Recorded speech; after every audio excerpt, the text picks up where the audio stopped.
Hello' everyone, স্বাগতম জনাইছোঁ আপোনালোক সকলোকে আমাৰ চেনেলৰ অন্য এটি ভিডিঅ'লৈ। আজি এটা ভেন্দিৰ ৰেচিপি প্ৰস্তুত কৰিবলৈ লৈছোঁ। আহক তেনেহ'লে ভিডিঅ'টোৰ দিশে আগবাঢ়োঁ।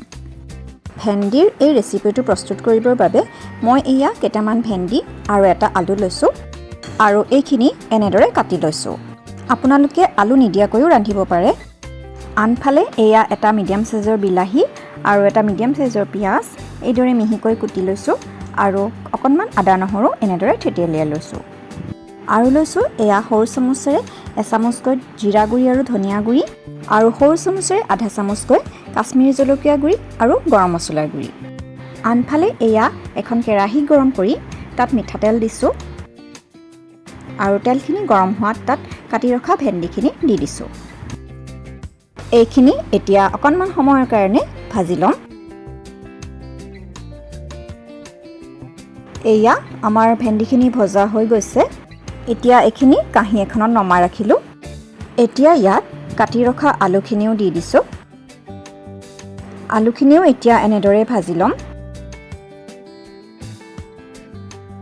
এয়া আলুখিনিও ভজা হৈ গৈছে। এতিয়া ভেন্দিৰ লগতে আলুখিনিও নমাই ৰাখিলোঁ।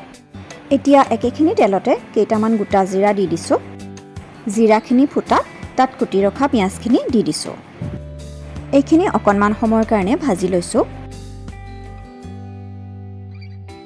পিঁয়াজখিনি অকণমান ৰঙচুৱা ধৰণৰ হৈ অহাত ইয়াত থেতেলিয়াই লোৱা আদা নহৰু পেষ্টখিনি দি দিছোঁ।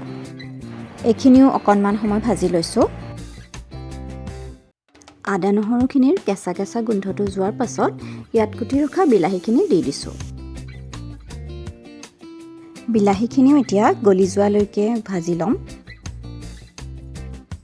বিলাহীখিনি সোনকালে গলিবৰ বাবে এয়া সৰু চামুচেৰে এচামুচ নিমখ দিছোঁ। এইখিনি ভালদৰে মিলাই দিছোঁ আৰু ঢাকন লগাই কিছু সময়ৰ বাবে সিজিবলৈ দিছোঁ। 5 মিনিটমানৰ পাছত ঢাকন আঁতৰাই দিছোঁ। বিলাহীখিনি অকণ অকণ সিজি আহিছে। এইখিনি সময়তে এতিয়া আন্দাজমতে অকণমান হালধি দি দিছোঁ। লগতে গৰম মছলাৰ বাহিৰে আটাইখিনি শুকান গুড়ি মছলা ইয়াত দি দিছোঁ। গোটেইখিনি ভালদৰে মিলাই দিছোঁ।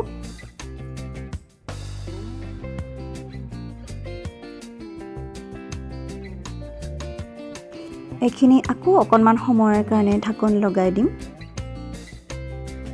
5 মিনিটমানৰ পাছত এয়া আকৌ ঢাকনখন আঁতৰাই দিছোঁ। মছলাখিনি যাতে জ্বলি নাযায় তাৰ কাৰণে অকণমান পানী দি দিছোঁ আৰু এইখিনি আকৌ মিলাই দিছোঁ।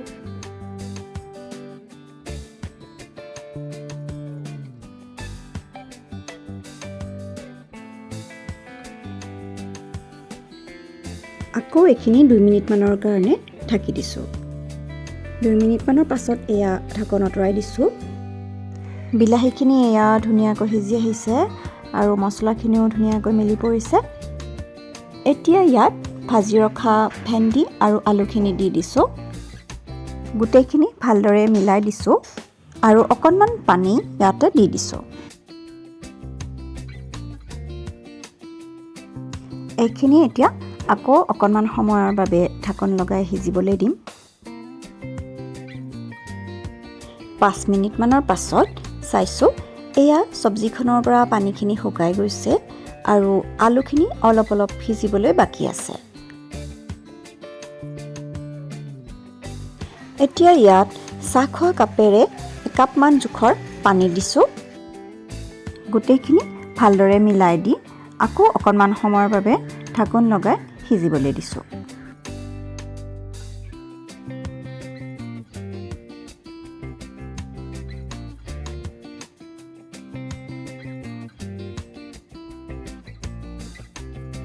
পাঁচ মিনিটমানৰ পাছত এয়া পাচলিখিনি ধুনীয়াকৈ সিজি গৈছে।